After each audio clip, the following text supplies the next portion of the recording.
Back for another week of picks. Woody and Gorney. Boy, Gorney, we were hot last week once again above 500. You still have the season lead 102, 74 and 1. Now, that's an impressive record. I did pick up a game on you last week, though. 7 games back. I'm 95, 81 and 1. Those are records. This is an expert show.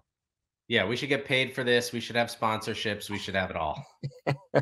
All right, let's jump into the first game.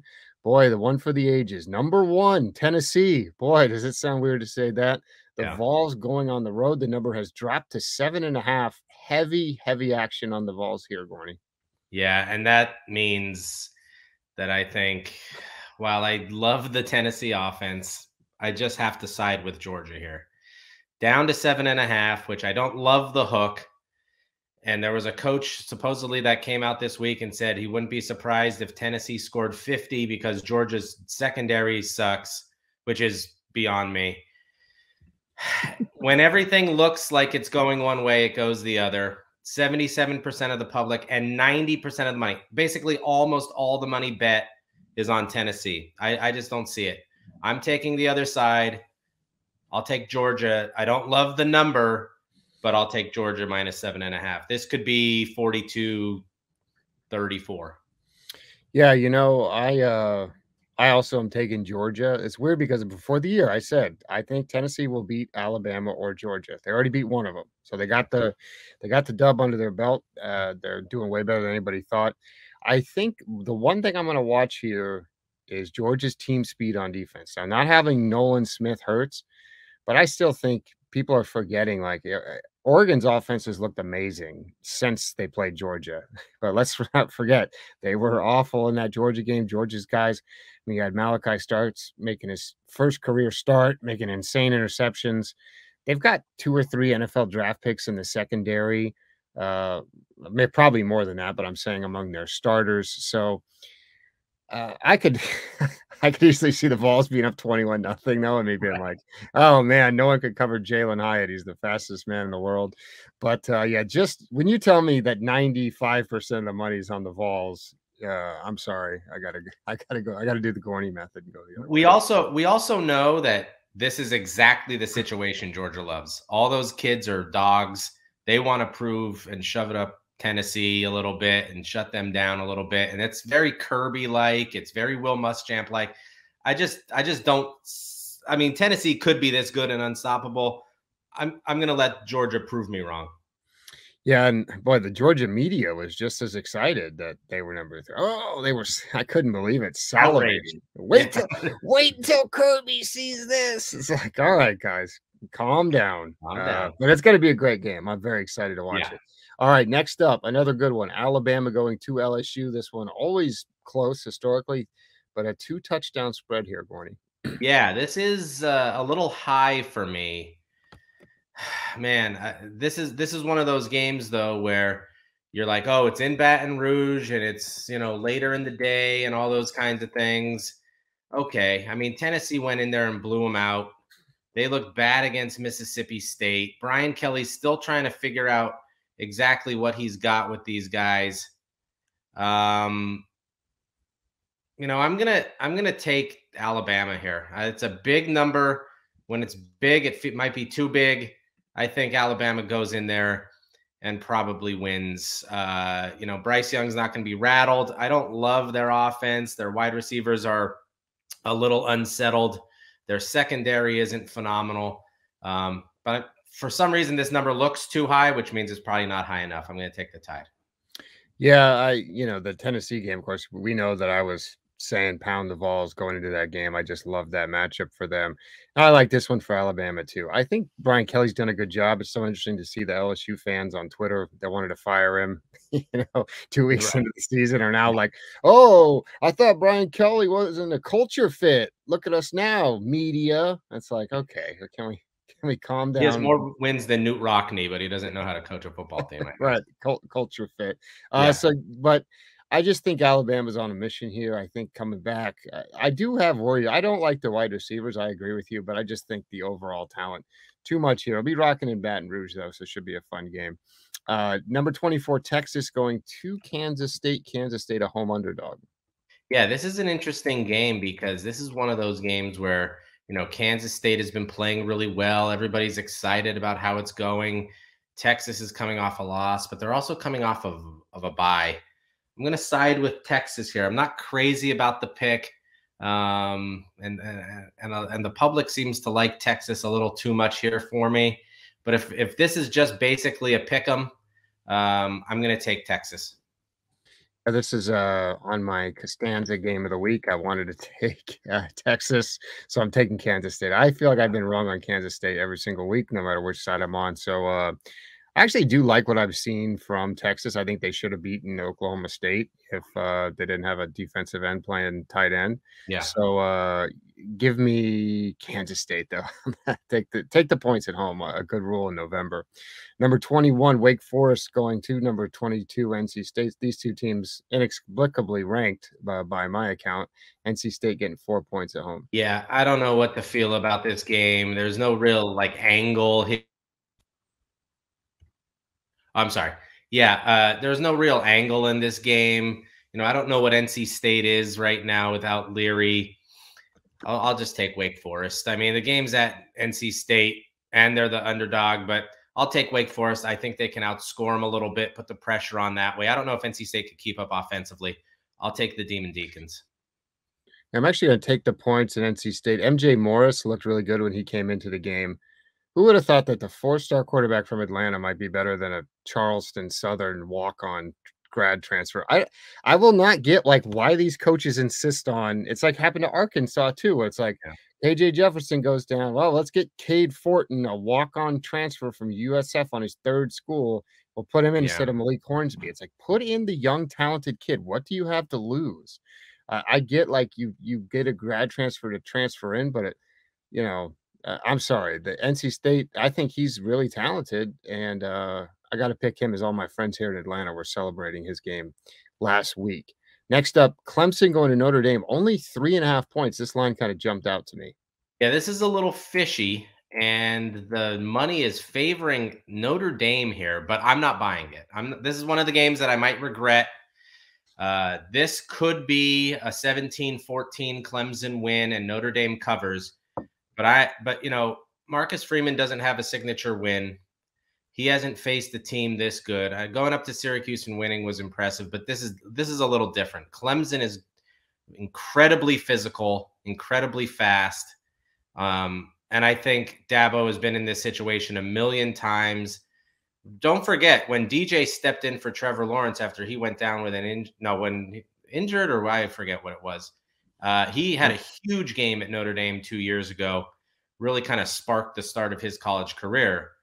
Until I'm proven wrong, I'm taking Clemson here. I don't love the hook. I would buy it down to 3 in case it is a 2017 kind of game, but I'm going to take the Tigers. Yeah, that was the COVID when Trev was out for 2 weeks with COVID back in the how's he doing now? Is he okay? Is he okay from it? I don't know. He's 5-20 as a starter in the NFL, so I'm not sure if he's recovered. Could have been COVID. I like Clemson big. Oh my Lord. Just give me some free money. I'll take it all day long. I think this is like a name brand line. People are, they know people are going to bet Notre Dame. The public loves Notre Dame. And I mean, the belly aching over the playoff rankings. Why is Clemson number 4? Who have they played? It's like, this has been a week of me looking at Twitter and just shutting my phone over and over again. Disgust. And the Michigan fans and the Michigan media, just the whining. It's like Michigan, I got news for you. Michigan's schedule is a joke this year and next year. So take that, Michigan fans. I'm sorry. Play somebody. Maybe Elon should just shut it down. Yeah. Hey, buy out of another game against UCF or buy out of another game against UCLA and then cry about your schedule. So give me the Tigers. I'm grouchy this morning, Gorney. I'm sorry. Next I was gonna say Texas this Tech is a fix show, not a complaint show. Texas Tech at TCU. TCU at 8.5-point favorite. Yeah, this line looks like it's too easy, which means it probably is. I like Texas Tech here to cover 8. I think it's probably high scoring. I think they go back and forth. This could be like a 49-42 kind of game. I'm going to take Texas Tech to cover 8.5. I think they probably lose by a touchdown. Yeah, I like Texas Tech here as well. Boy, it seems that they played 3 different quarterbacks this season all over the place. Yeah. But, I'm gonna take them, and that goes on the Woody complaint thing. Joel Klatt could not I mean, I didn't realize Joel Klatt was such a big TCU fan until the rankings came out. You know, these rankings are just irrelevant. They change every week, right? Are we Right. aware of that? So give me Texas Tech. I think TCU's headed for a trip up. They've pulled out some close games. They'll probably win, but that's too much, for me. Next up, Oregon going to Colorado. Huge line, 31.5. Huge line, but I'm going to take it. I think Oregon's playing well. I think they need to win big, to stay relevant and to sort of blunt any criticism that they're still getting from week one. And we have to remember that week one loss, yes, it was 49-3 and it was ugly and they got blasted by a very good Georgia team. But there were a lot of times that they got into the red zone. They were moving the ball. Then Bo Nix would be very Bo Nixy in that game. I think they're a different team now. I don't know how much Colorado has left in the tank, how much they have to play for, and they're really not that good anyway. So I could see a 42-10 kind of game right around the number. I hate big numbers like this because if they get to 14, I mean, Oregon almost has to get to 50. So I'm still going to take Oregon in a blowout, and it's going to be close, but I'm going to take them to cover it. Yeah, against BYU, Dan Lanning pulled Bo Nix like in the third quarter, and then BYU started to make a little comeback. And since then, it's been like pedal to the metal. He is not taking the foot off the gas against these teams. So I'm going to take Oregon to cover. I might like the Colorado first quarter. I would be interested to see what the line is there. But Oregon's running offense, very impressive. They got 4 good running backs that play. So yeah, give me the Ducks there. They look good last week. UCF finally in the rankings, going to Memphis where they're a 3-point favorite on the road. So get this. The public is about split here. 98% of the money is on Memphis. Now, somebody must have walked into Memphis and really put down some big dough on this game because I don't like it. I think UCF wins the game unless there's something really fishy going on here. The last time these two teams played, the last 15 times these two teams played, UCF is 14-1. And now they just have to win by a field goal. Unless there's something very strange here, unless Gus Malzahn is stuck in a Waffle House and can't leave, I'm taking UCF.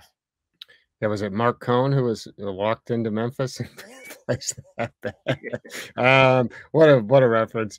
Yeah, you know what? I'm taking Memphis. When these two, that 14-1 stat is crazy. I know that one win was relatively recently because I remember making fun of a Memphis fan who was like, "This is a rivalry." I was like, "It's not a rivalry when you've never won one time in the history of the matchup." Okay, it's not a rivalry, but they do play each other close. Memphis has just blown some games this year.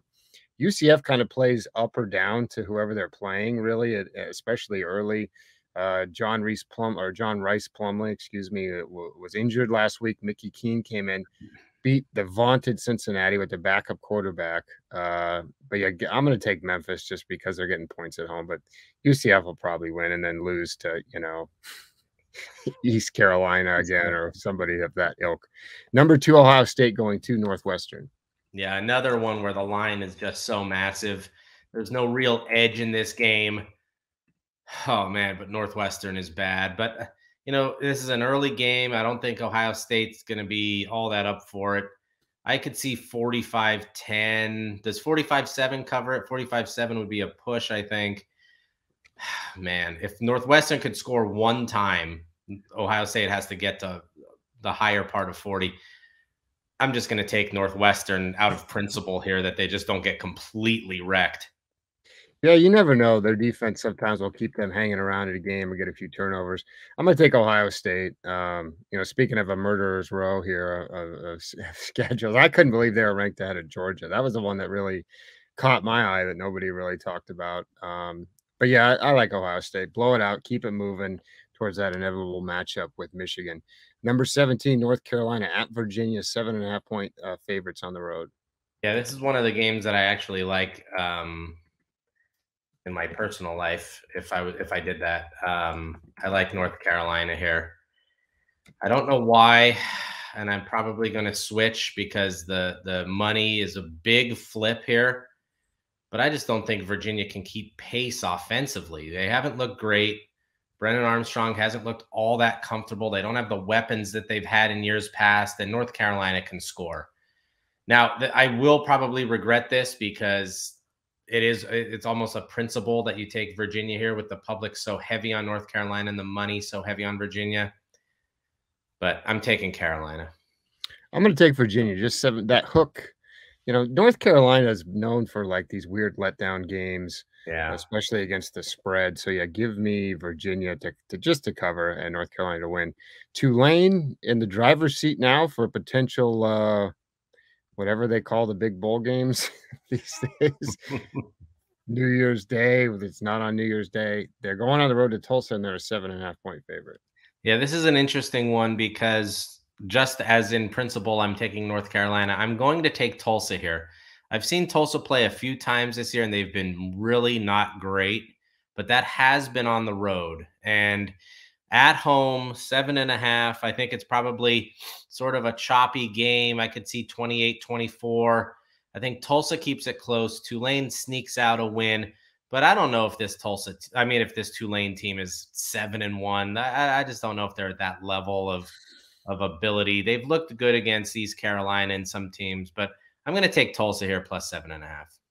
Yeah, I like Tulsa as well. I thought I was going to get that. This was going to be one I could pick off from you this week. 7.5. Tulsa's already got a good defense. Always have some talent there.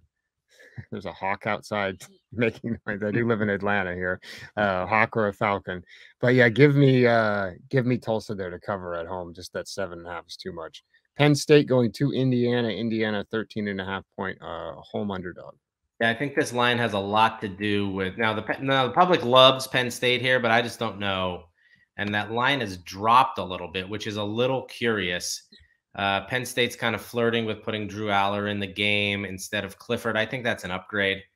I know James Franklin won't say that, but it is. I don't think Indiana is very good. I think Penn State probably wins 35-17.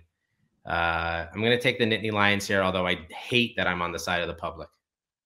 Yeah, you know, if Aller was playing, I might take Penn State, but I just think Tom Allen is going to have his defense ready for Sean Clifford. I just think 13.5. Like I said, it's November. I'm taking the home teams that are getting big points here.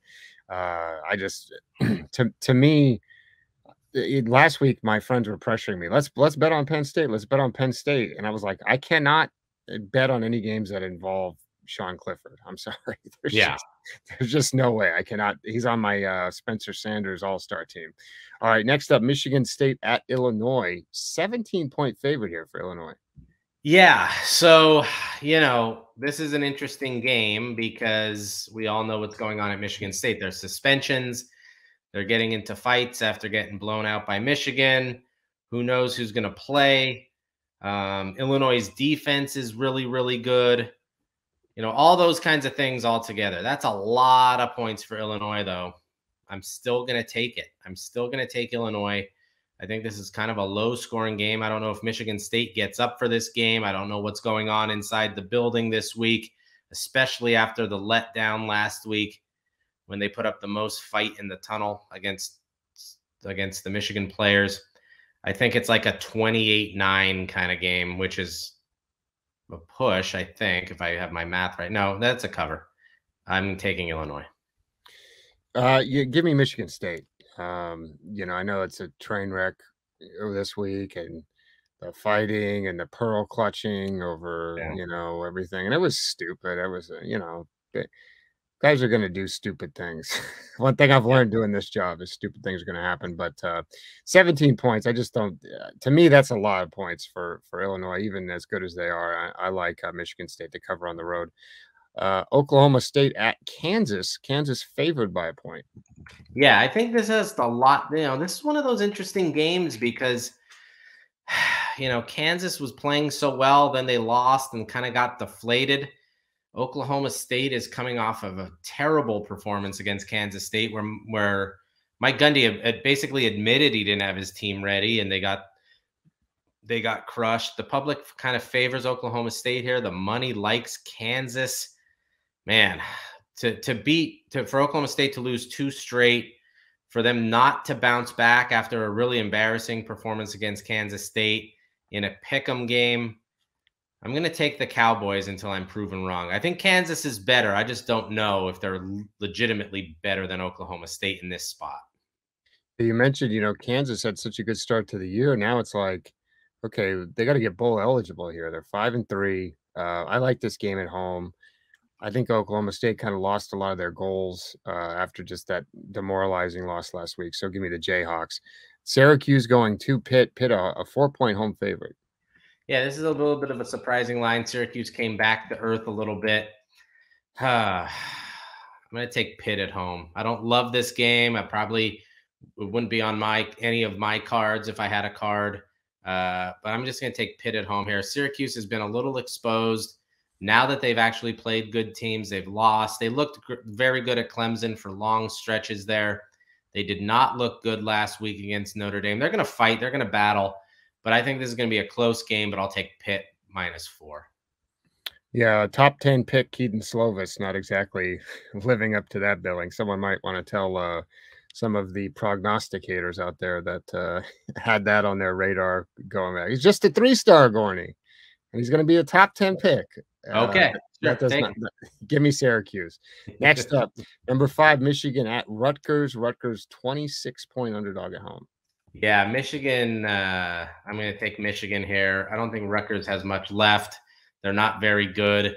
Michigan kind of feels slighted by where they're positioned right now. I think that is a lot of motivation. Coming off of a big win in a rivalry game, and then going on the road, this could be a 35-10 kind of game, but I just don't know if Rutgers has much talent. I'm going to take Michigan here to win pretty easily.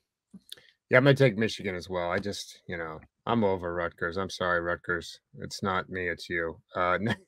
Next up, Arizona at Utah. Utah 17.5 home favorite.